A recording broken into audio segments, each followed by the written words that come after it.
Assalamualaikum warahmatullahi wabarakatuh. Welcome back to my channel. Saya Sisatika, mahasiswa AKBP ISTI KBP. Baiklah, kali ini saya akan mereview sebuah jurnal internasional dengan tema yaitu pengungkapan lingkungan sebagai tanggung jawab sosial perusahaan, bukti dari pertambangan nikel terbesar yang ada di Indonesia. Baiklah, yang pertama yaitu pendahuluan.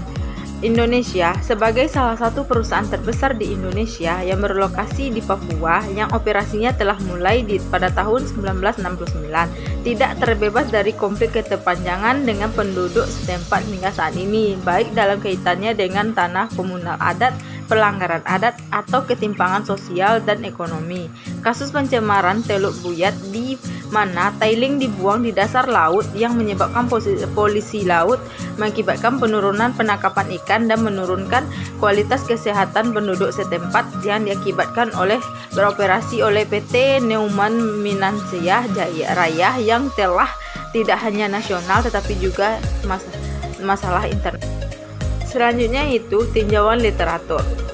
Teori legitimasi adalah teori yang sering digunakan terutama dalam kaitan dengan bidang sosial akuntansi lingkungan. Bahkan jika ada pesimisme kuat diusul oleh banyak penelitian, teori ini telah menawarkan sudut pandang nyata dari pengakuan sukarela masyarakat terhadap sebuah perusahaan.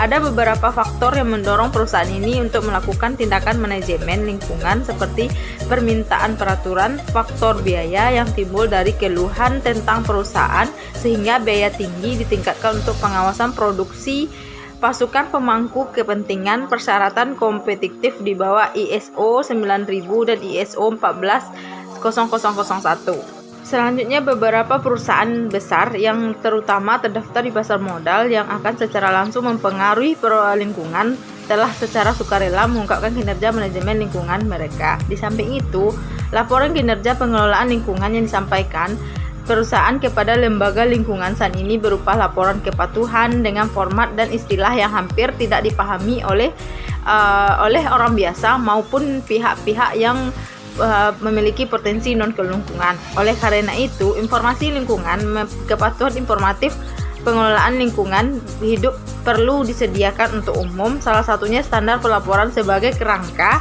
akuntansi sosial, audit, dan pelaporan adalah pedoman pelaporan berkelanjutan inisiatif pelaporan global atau GRI.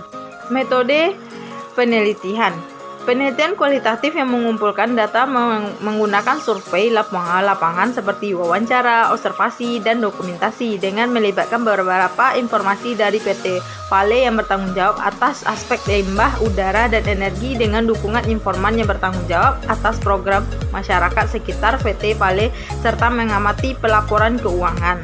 Selanjutnya itu penelitian ini mengerjakan GRI dengan skor 0 dan 1 sebagai indikator penilaiannya. Indikator GRI berisi aspek-aspek seperti berikut. Yang pertama yaitu aspek energi diukur dengan penggunaan energi langsung dari sumber daya energi primer, penggunaan tidak langsung dari sumber daya dan penghematan energi melalui konservasi dan peningkatan efisiensi. Yang kedua yaitu aspek air diukur dengan total pengumpulan air per sumber, presentasi, dan total volume yang digunakan kembali dan didaur ulang.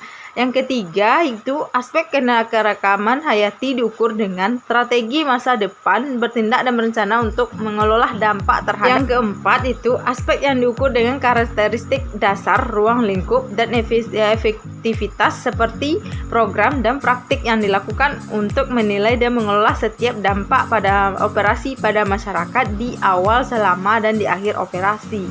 Baiklah, itulah presentasi dari saya. Jangan lupa like, comment, and subscribe. Bye-bye. Assalamualaikum warahmatullahi wabarakatuh.